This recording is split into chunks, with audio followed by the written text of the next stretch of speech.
Hello everyone, सफलता notes channel में आपका स्वागत है। आई होप कि आप सब अच्छे होंगे और अपनी तैयारी भी अच्छे से कर रहे होंगे। अस्टेट 2017 91 से 110 तक क्वेश्चन हो चुके हैं।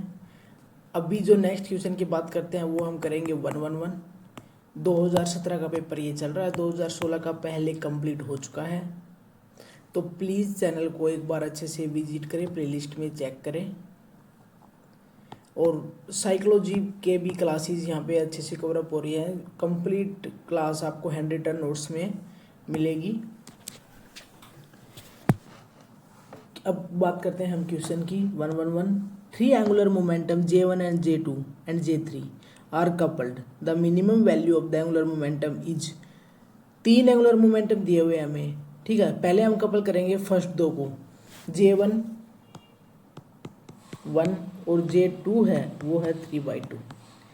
जो पॉसिबल वैल्यू होंगी हमारे पास में इंटरमीडिएट एंगुलर मोमेंटम की रेंज वो होती है J1 माइनस J2 मोड में और J1 प्लस J2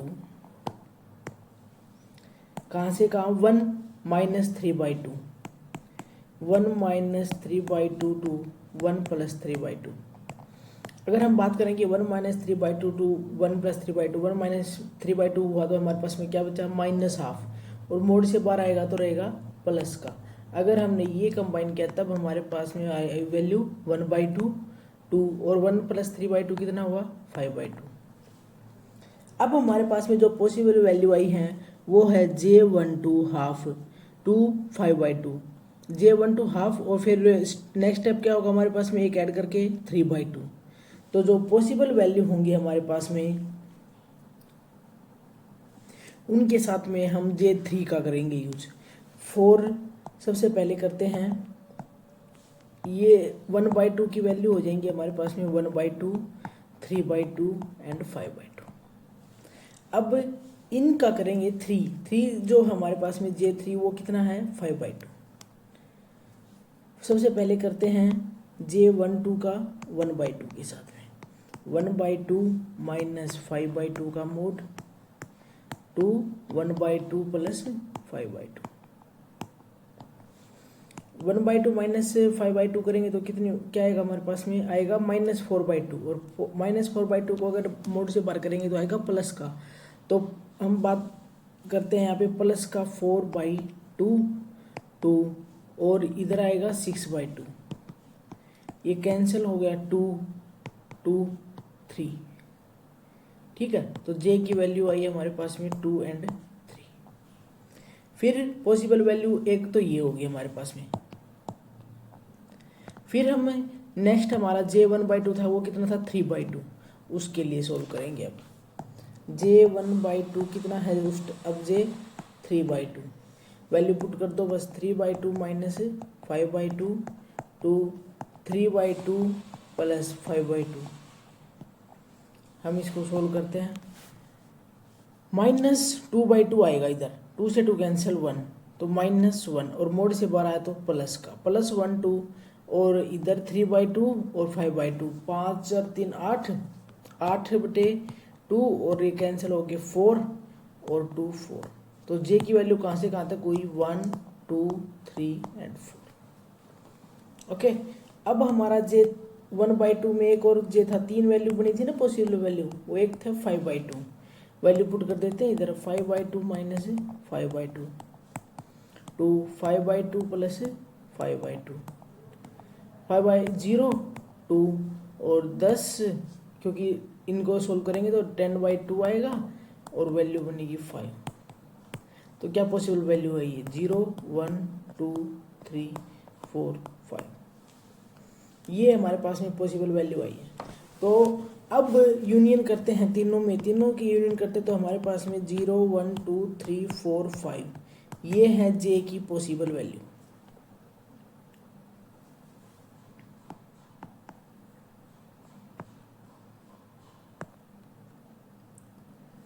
तो मिनिमम वैल्यू एंगुलर मोमेंटम की क्या है 0 विल बी आंसर, यही हमसे पूछा था। बस पहले दो दिए हैं उनको कपल करेंगे, फिर उसके बाद में जो उनके साथ जो जे की वैल्यू आएगी उसको थर्ड के साथ में। What will be answer first.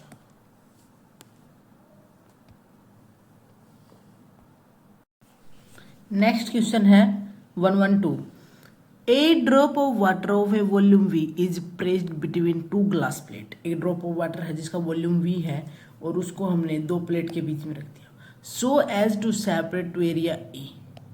If T is the surface tension the normal force required to separate the glass plate.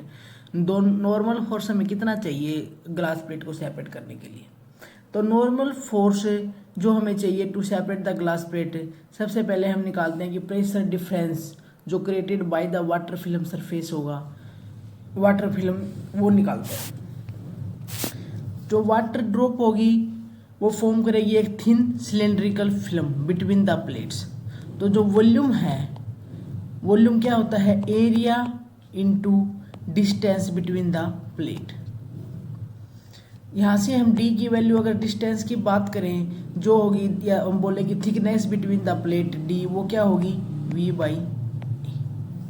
हमें कैलकुलेट करना है कि प्रेशर डिफरेंस,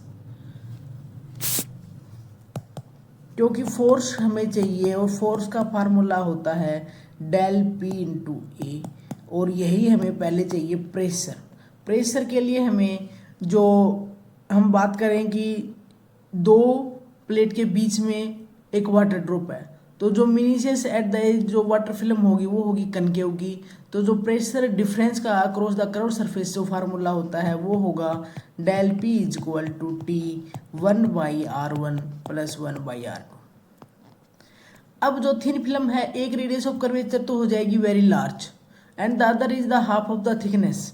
तो डेल पी की वैल्यू होगी वो होगी टी 1/∞ प्लस आर की आर सेकेंड हो जाएगी d/2, और यहाँ से हमारे पास में डेल बी की वैल्यू आ गई 2d/d।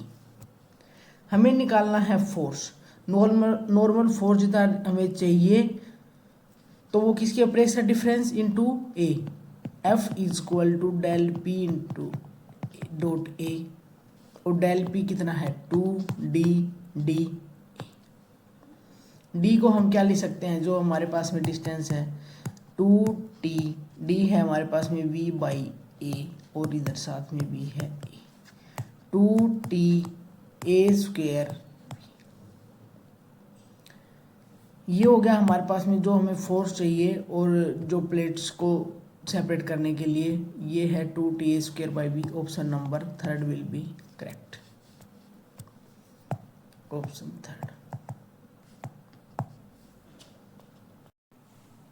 नेक्स्ट क्वेश्चन है 113। A free electron in rest is placed in the path of plane electromagnetic wave. Free electron, the electron will start moving along the electric field. अगर हम कोई भी free electron है और in the rest अगर उसको place कर दें इन the path of electromagnetic wave, तो क्या होगा? वो along the electric field move करेगा, या फिर अलोंग द मैग्नेटिक फील्ड करेगा, या फिर along the direction of propagation of wave. क्योंकि आपको पता है कि electromagnetic field wave, electric field, magnetic field और direction of the propagation wave तीनों परपेंडिकुलर होते हैं एक दूसरे के, ठीक है। और in a plane containing the direction of propagation and the magnetic field. तो जब हमारे पास में कोई भी स्टेशनरी इलेक्ट्रॉन होगा, अगर हम उसको प्लेस कर दें इन the path of the electromagnetic wave, तो ये एक्ट करेगा upon the by the Lorentz force. Lorentz force का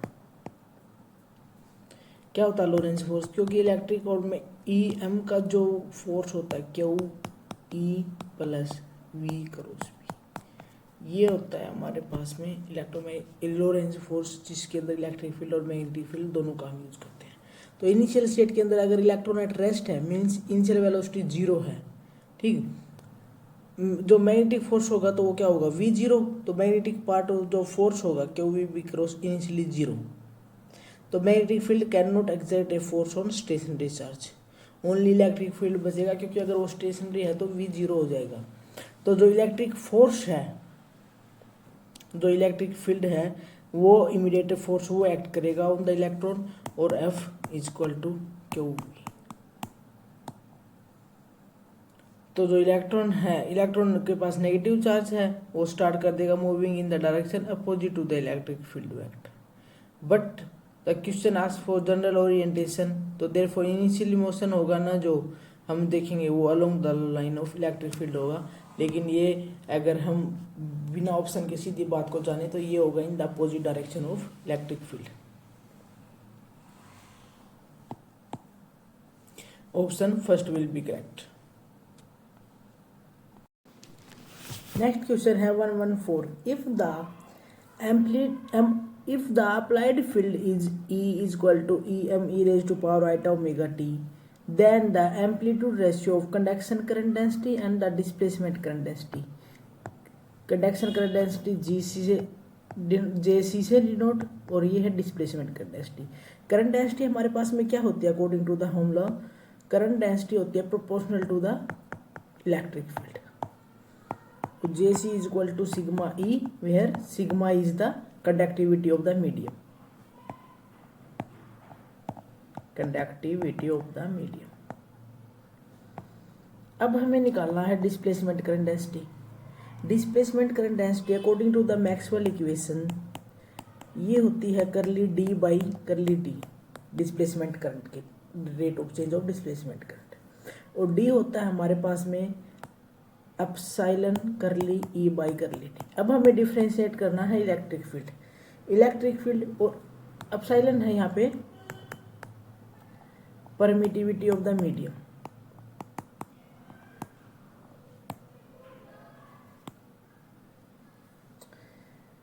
अब E का है, हमें डिफ्रेंशिएट करना है, हम निकाल लेते हैं हमारी E की value. Curly E by curly T, E क्या है? Em e raise to power iota omega T, curly by curly T.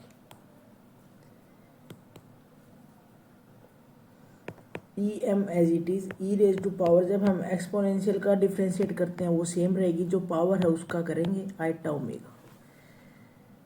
G जो करंट डिस्प्लेसमेंट करंट डेंसिटी है वो क्या हो जाएगी हमारे पास में? Epsilon iota omega Em e raise to power iota omega T. इसकी एम्पलीट्यूड है वो हमारे पास में क्या है? एम्पलीट्यूड है हमारे पास में मोड में के अंदर, तो amplitude of the conduction current की जो इसकी डिस्प्लेसमेंट करंट के लेंगे वो लेंगे हम ओमेगा ई एम, और जो एम्पलीट्यूड की बात है ये दोनों की एम्पलीट्यूड है, जो कंडक्शन करंट है उसकी डिस्प्लेसमेंट क्या, वो एम्पलीट्यूड क्या होगी? Sigma E M. अब हमें निकालना है रेशियो कंडक्शन से लेके डिस्प्लेसमेंट तक करंट डेंसिटी का by omega epsilon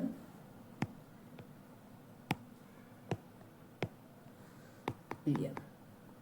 E M से E M cancel, sigma omega E, ये आ गया हमारे पास में result, sigma omega epsilon, sigma omega epsilon. ये तो किसी ऑप्शन में नहीं है। इधर एक टर्म आ रखी है तो अगर हम जो ओमेगा है उसको रिवर्स कर देते हैं, ओमेगा इज इक्वल टू 1/2, तब हमारे पास में आएगा sigma to E, sigma to epsilon, sigma to epsilon. ये ऐसे तो किसी ऑप्शन में मैच नहीं हो रहा, ये 2017 का क्वेश्चन है स्टेट का, लेकिन अब जो सॉल्यूशन है वो यही है और इसका रिजल्ट है वो यही है। ओके, आपको कॉन्सेप्ट समझ आ गया होगा। अब ऑप्शन तो इसमें क्वेश्चन की ग्रेस मार्क्स मिल जाता है बच्चों को, अगर कोई भी कभी है ना ऐसा हो जाए कि कोई भी ऑप्शन मैच नहीं हो रहा हो, बाय मिस्टेक हो या फिर प्रिंट से हो, तो नहीं हो पाता मैच, तो क्या ही करें उस चक्कर में हम।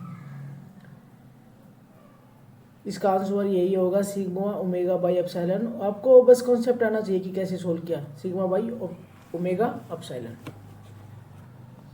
नेक्स्ट क्वेश्चन है 115। The energy of a spherical shell is 0.06 joule if the shell shrinks to the half the initial radius, then its energy will be. Energy of spherical shell हमें पता होना चाहिए, फार्मूला क्या होता है, तो एनर्जी होती है of a uniformly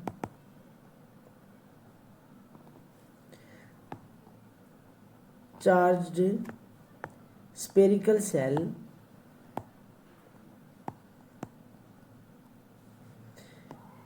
with charge Q and radius R.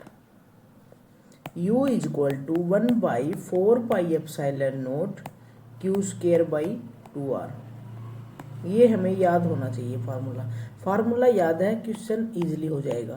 अब यहाँ से हमें पता चलता है कि जो एनर्जी है वो किसके रेसिप्रोकल है, रेडियस की है रेसिप्रोकल। सिर्फ रेडियस का कॉन्सेप्ट से हमें इसको सोल्व करना है।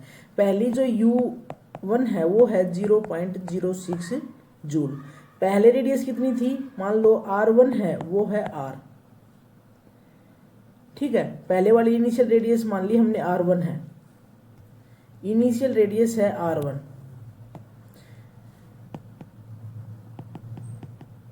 Initial radius. U2 हमें फाइंड आउट करनी है और श्रिंक होगी है वो हाफ। तो जो फाइनल R2 रेडियस है, फाइनल रेडियस या हम कहें कि न्यू रेडियस, वो कितनी है, R1 का हाफ।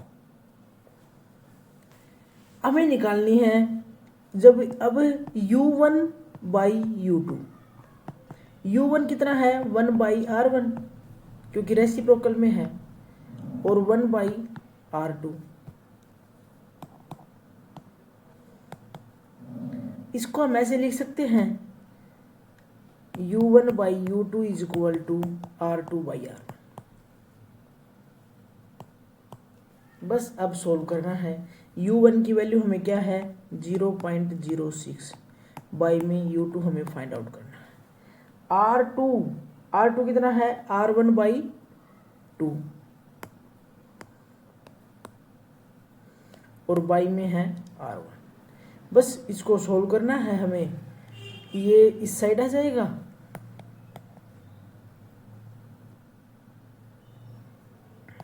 U2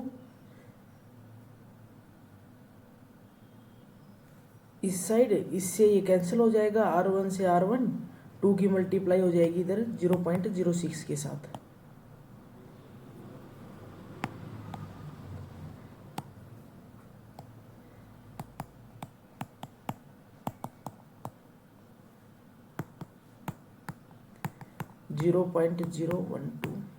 ये आ गई हमारे पास में U2 की वैल्यू।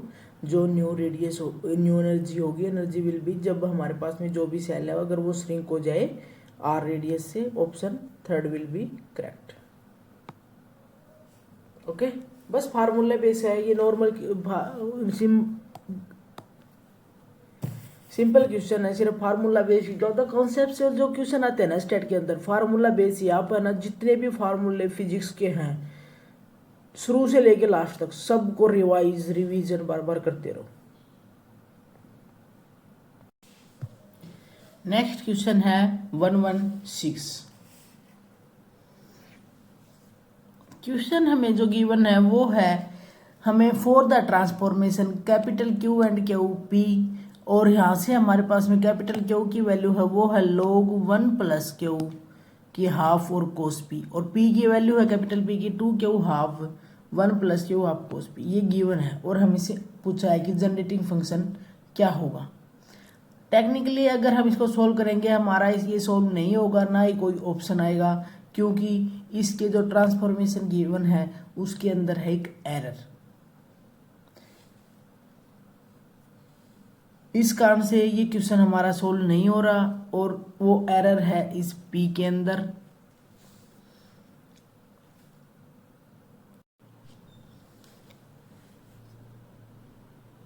ट्रांसफॉर्मेशन करने के लिए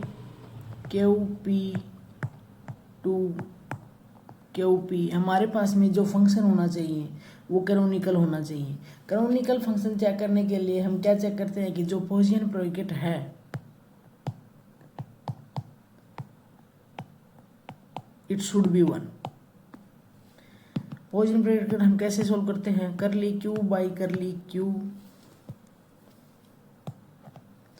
करली पी बाई करली पी माइनस करली क्यू बाई स्मॉल पी और करली पी बाई करली क्यू। ये आना चाहिए हमारा 1, लेकिन यहाँ पर जब हम इसका पोजीशन ब्रैकेट निकालते हैं वो आता है साइन पी के। तो जो ये गिवन है वो है हमारे पास में कैनोनिकल में नहीं है और ये जनरेटिव फंक्शन हमारा सोल्व नहीं होगा।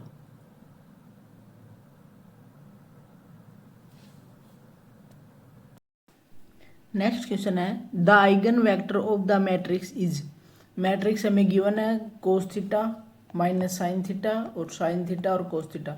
हमें बताना है कि इसकी आइगन वेक्टर क्या होंगी। तो कोई भी अगर हमें मैट्रिक्स गिवन होती है तब हम उसके आइगन वेक्टर कैसे निकालते हैं।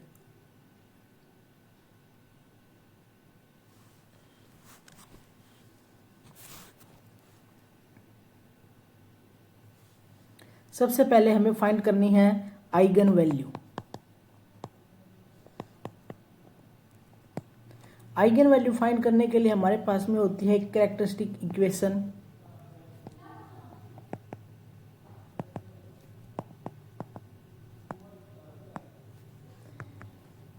डिटर्मिनेंट ए माइनस डेल आई।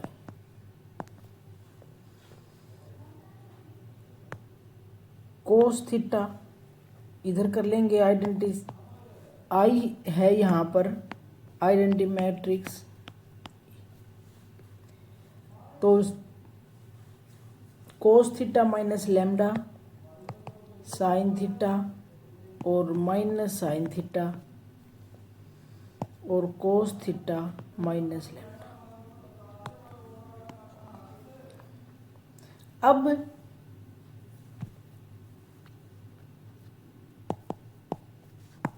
ये हमें सोल्व करनी है। डिटरमिनेंट को कैसे सोल्व करते हैं, इसको इस साइड मल्टीप्लाई कर दी, ठीक है, और अगर हम इसकी साइड करेंगे तो एक नेगेटिव साइन के साथ में मल्टीप्लाई करेंगे। कोस थीटा माइनस लैम्डा और कोस थीटा माइनस लैम्डा का स्क्वायर। नेगेटिव एक इधर है, एक नेगेटिव के साथ में लेके जब होती है मल्टीप्लाई तो माइनस माइनस हो जाएगा प्लस और sine square theta equal to 0। Cos square theta minus lambda square का क्या फार्मूला होता है, ए माइनस बी का स्क्वायर, ए का स्क्वायर प्लस बी का square minus 2ab plus sine square theta. Cos square theta plus sine square theta क्या हो जाएगा 1। तो lambda square minus 2 lambda cos theta plus 1 equal to 0। अब quadratic equation है ये lambda square minus 2 lambda cos theta plus 1। Quadratic equation को solve करने के लिए जो लैम्डा की वैल्यू होगी वो क्या होगी हमारे पास में, A square minus B X plus C equal to 0। ये होती है हमारे पास में A X square minus B X plus C for quadratic equation की रिप्रेजेंटेशन। इसको हम सोल्व कर सकते हैं। लैम्डा की वैल्यू हमारे पास में क्या होगी 2 कोस theta plus minus 4 cos square theta minus 4 by 2 और वैल्यू आ गई हमारे पास में लैम्डा की cos theta plus minus iota sine theta. Quadratic equation से जैसे हम x की वैल्यू निकालते हैं, x is equal to minus B plus minus B square minus 4ac by 2a। I think ये सबको पता होती है क्वाड्रेटिक इक्वेशन को हम कैसे सोल्व करते हैं। बस वही नॉर्मली सोल्व किया है और हमारे पास में आ गई इधर लैम्डा की वैल्यू, क्योंकि इधर जो हमारा वेरिएबल है वो है लैम्डा। तो हमारे पास में आ गई लैम्डा की value cos theta plus minus iota sine theta. अब हमारे पास में जो एक लैम्डा 1 है ई आइटा थीटा और लैम्डा 2 हो गया हमारे पास में ई माइनस आइटा थीटा। अब हमें चाहिए eigen vector.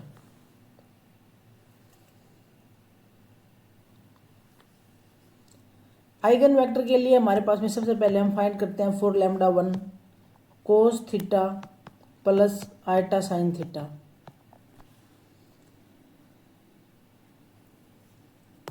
A minus lambda I और साथ में इधर vector X Y. Value put करनी है बस।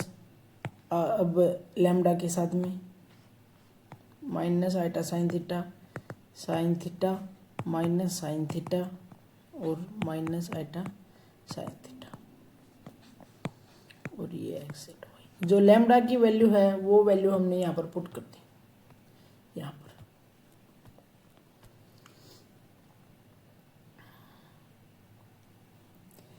अब इसको सोल्व करना है।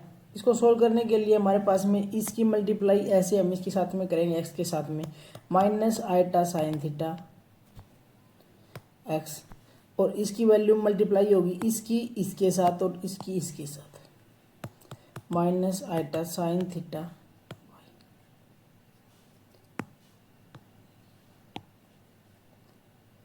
Equal to 0। तो y is equal to plus y is equal to minus iota X. फिर अगर हमारे पास में x की वैल्यू हुई 1 तो y की क्या होगी माइनस आइटा। तो जो फर्स्ट आइगन वेक्टर होगा वो होगा हमारे पास में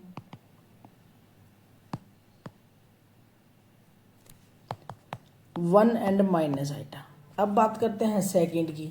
सेकंड के लिए हमारे पास में लैम्डा की क्या वैल्यू थी, cos theta minus iota sine theta, A minus lambda 2i, और v होता है हमारे पास में एक्स वाई। ये वेक्टर को जूम कर लेते हैं और वैल्यू पुट करनी है बस। Eta sine theta minus sine theta और साइन थीटा और आइटा साइन थीटा, इधर आ जाएंगे एक्स और Y.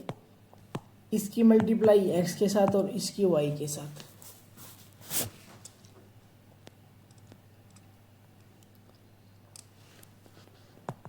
Iota sine theta X minus sine theta Y equal to 0, और यहाँ से y की वैल्यू आ गई आइटा एक्स। अगर x की वैल्यू 1 है तो y की क्या होगी आइटा। तो जो सेकंड आइगन वेक्टर होंगे वो होगी हमारे पास में 1 एंड आइटा। एक आइगन वेक्टर आया हमारे पास में 1 माइनस आइटा, सेकंड है 1 प्लस का आइटा। ऐसा है किसी ऑप्शन में 1 माइनस आइटा और 1 प्लस आइटा। ये है हमारे पास में option number first and in option number third. First और थर्ड दोनों सेम है, तो 1 एंड थर्ड दोनों ऑप्शन करेक्ट है। तो दोनों में से कौन सा भी एक को आप टिक कर सकते हो। ओके, नेक्स्ट क्वेश्चन है on simplifying the Boolean expression a bar plus b plus c dot a bar plus b plus c bar using De Morgan theorem it will reduce to. तो बुलियन एक्सप्रेशन हमारे पास में क्या given है, a bar plus b plus c और a bar plus b plus c bar, ये हमें given है। हमें इसको सिंप्लीफाई करना है, तो हम यूज करेंगे डिस्ट्रीब्यूटिव लॉ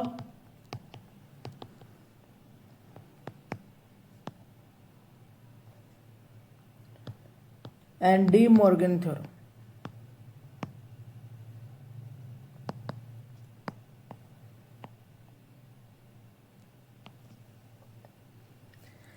अब जो डिस्ट्रीब्यूटिव लॉ है वो हमें क्या कहता है, उसके अंदर अगर हमारे पास में ए बार प्लस बी प्लस सी, ए बार प्लस बी ये टर्म है दोनों में सेम, हम ए बार प्लस बी को मान लेते हैं एक्स।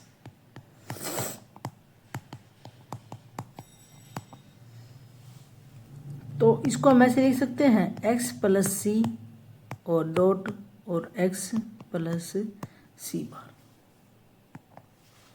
डिस्ट्रीब्यूटिव लॉ अप्लाई करते हैं। डिस्ट्रीब्यूटिव लॉ क्या कहता है, एक्स प्लस वाई और X plus Z, X plus Y Z,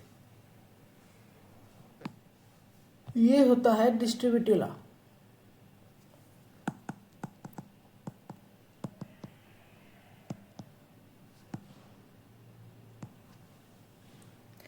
यही हम इधर अप्लाई कर देते हैं।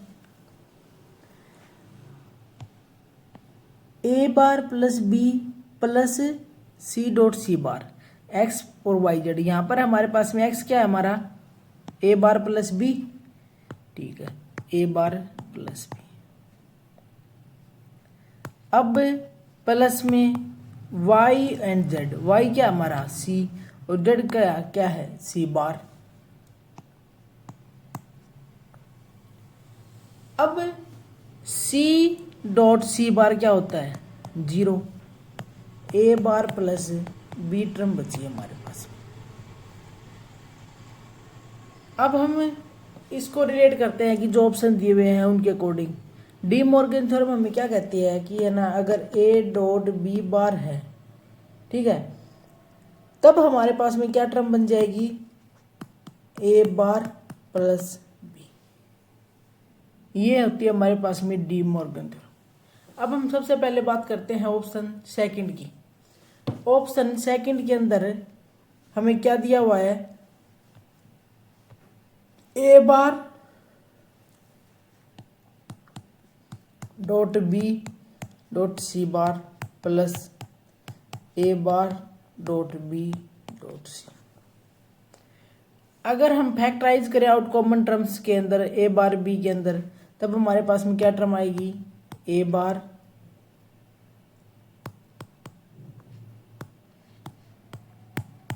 सी प्लस सी बार। सी प्लस सी बार क्या होता है 1।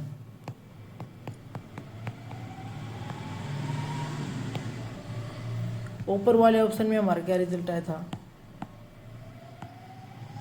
ए बार प्लस बी, और जो इसका सेकंड ऑप्शन है उसके अंदर अगर हम डी मॉर्गन थ्योरम अप्लाई करते हैं तब भी जो हमारा रिजल्ट आया है वो क्या है, ए बार डॉट बी। तो इस मीन्स हमारे पास में जो गिवन है वो किसके इक्वल हुआ, सेकंड के, ठीक है, क्योंकि जो फर्स्ट गिवन ने जो रिजल्ट दिया था वही रिजल्ट हमें दिया है सेकंड ऑप्शन के अंदर। तो सेकंड ऑप्शन को सिंपलीफाई करने के बाद में हमारे पास में आया सेम रिजल्ट। तो हमारे पास में इसका जो ऑप्शन होगा वो होगा ऑप्शन नंबर 2।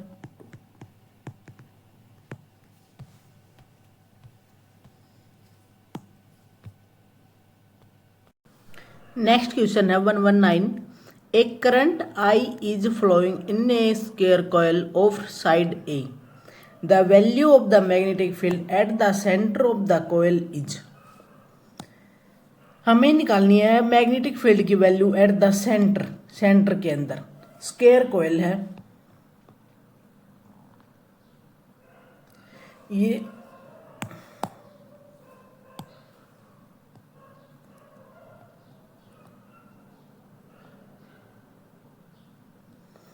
स्क्वायर कॉइल है, इसके अंदर आई करंट है, फ्लो हो रहा है। हमें निकालनी है सेंटर में मैग्नेटिक फील्ड कितनी होगी। अगर ये साइड ए है तो सेंटर से लेके और यहाँ तक की जो डिस्टेंस होगी वो कितनी होगी, a/2। और जो एंगल थीटा बनेगा इधर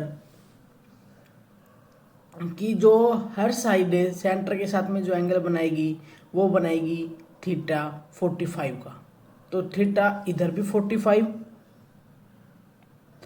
और ये भी 45। हमें निकालनी है मैग्नेटिक फील्ड। बाय शर्ट से हम इसको सोल्व करेंगे। हमारे पास में magnetic field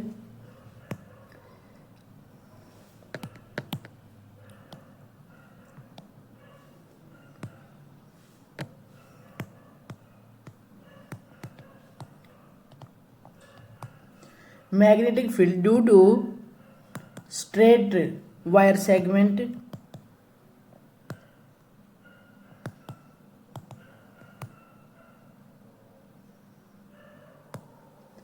at a perpendicular distance r।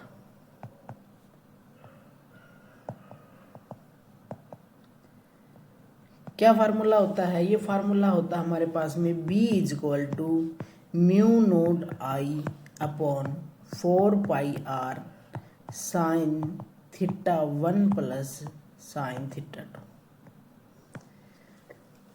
r जो साइड है हमारे पास में स्क्वायर ऑफ द साइड वो है a, और perpendicular distance from the centre, ये किसी भी साइड से ले लो, सेंटर टू एनी साइड, जो ये परपेंडिकुलर डिस्टेंस है ये, तो ये परपेंडिकुलर डिस्टेंस हमारे पास यहाँ पर कितनी है a/2, और जो एंगल होगा हमारे पास में subtends by and ends of a side at the centre वो θ1 और θ2 कितने हैं 45। बस इस कैलकुलेशन में हमें यहाँ पे पुट करना है म्यू नोट आई 4 पाई, कितनी डिस्टेंस है a/2, और एंगल कितने हैं वो है 45 के।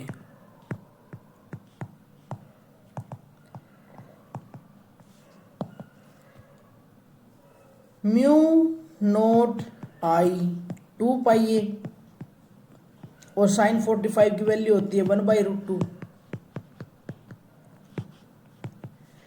म्यू नोट आई 2 पाई ए, इसको हम सॉल्व करेंगे 1/√2 कितना हो जाएगा 2√2, 2 से 2 कैंसिल हो जाएगा, जो वैल्यू आई है वो आई है हमारे पास में म्यू नोट आई √2 पाई ए। √2 से डिवाइड कर लेंगे ऊपर भी और नीचे भी, तो जो वैल्यू बनेगी √2 म्यू नोट आई अपॉन 2 पाई। ठीक, यहाँ तक अच्छे से समझ में आ गया होगा आप लोगों को। अब हम बात करते हैं इसकी रिजल्ट के अकॉर्डिंग। हमारे पास में हमें निकालनी है टोटल मैग्नेटिक फील्ड। ठीक, तो वो हमने एक साइड से निकाल लिया, तो ऐसे ही सेम 3 साइड और हैं उनसे होगी। तो अगर हमें बी नेट की बात करते हैं तो बी नेट क्या होगा 4 × B1, जो हमने एक साइड का निकाला है ये 4 से इसकी मल्टीप्लाई करा देंगे।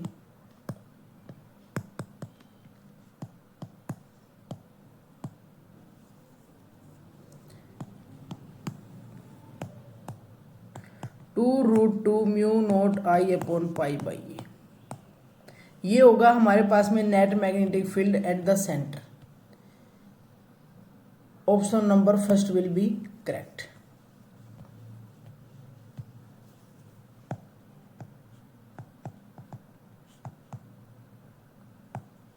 ओके, नेक्स्ट क्वेश्चन है 120। Which one of the following matrix is Hermitian matrix. Hermitian matrix को कौन सी हर्मिशियन मैट्रिक्स होती है, इसकी चेक करने की हमारे पास में होती है कंडीशन। कंडीशन क्या है, अगर मान लो कि हमारे पास में ये मैट्रिक्स है ए ट्रांसपोज ए,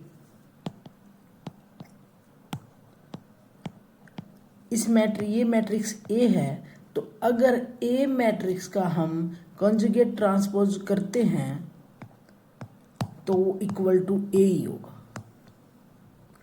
क्या क्या कंडीशन है, फर्स्ट तो होना चाहिए कोई भी मैट्रिक्स है diagonal element must be real number.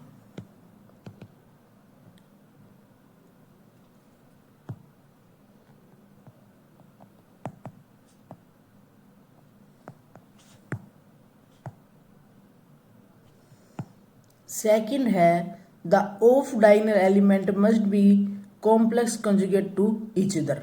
जैसे हम बात करें कि A12 इक्वल टू होना चाहिए कॉम्प्लेक्स कंजुगेट A21 की।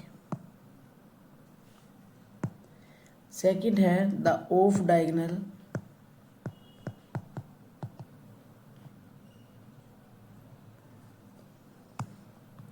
Elements must be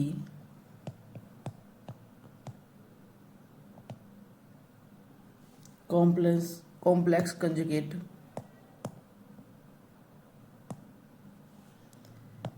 of each other।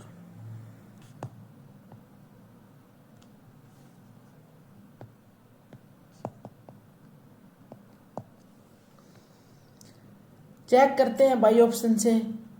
First हम फोर्थ ऑप्शन से चेक करते हैं। मैंने आपको बताया कि diagonal element must be real. कौन से डायगोनल एलिमेंट, ये वाले, ये रियल है नहीं है, इमेजिनरी है, तो ये नहीं हो सकती। सेकंड है थर्ड वाला ऑप्शन कि diagonal element must be real, real है नहीं है, तो नहीं है पॉसिबल, ये भी हर्मिशियन मैट्रिक्स। नेक्स्ट है diagonal element must be real, real है और सेकंड कंडीशन क्या थी, the off diagonal element must be complex conjugate, means अगर ये पॉजिटिव का है तो एक नेगेटिव का मिलेगा हमें, ये है नहीं है। अब बात करते हैं फर्स्ट की, फर्स्ट को चेक करते हैं क्या है हमारे पास में। फर्स्ट मैट्रिक्स 0 आइटा और माइनस आइटा 0। ट्रांसपोज कंजुगेट करते टाइम हमें सबसे पहले क्या करना है, ट्रांसपोज क्या होता है, ट्रांसपोज होता है जो रो है वो बिकम बन जाएगी कॉलम, और जो कॉलम है वो बन जाएगा रो।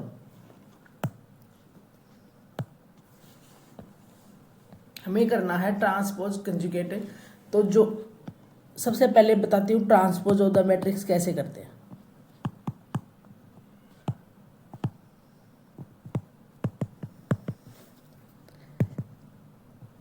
रो बिकम्स कॉलम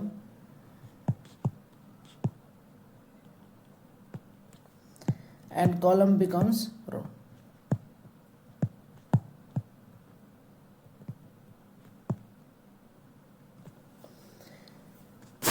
अब इसका ट्रांसपोज कर रहे हैं तो ट्रांसपोज के अंदर रो है वो कॉलम, तो 0 आइटा और ये इस साइड से माइनस आइटा 0। हमें बनाना है A transpose conjugate A. Transpose हो गया, कंजुगेट करते हैं। अब कंजुगेट के अंदर हमारे पास में क्या होता है, कंजुगेट ऑफ ईच एलिमेंट में changing the sign of imaginary part. Conjugate of any matrix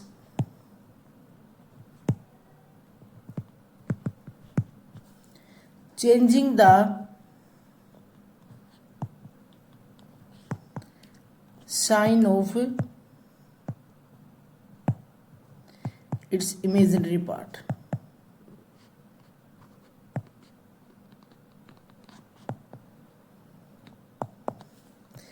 zero minus iota और आइटा 0, हमें करने हैं इसके साइन चेंज आइटा की टर्म के।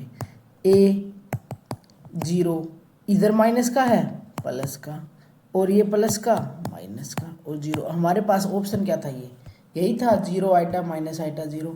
और अगर हमने ए ट्रांसपोज कंजुगेट करा तो हमारे पास में यही मैट्रिक्स फिर से आ गई, तो option first will be correct.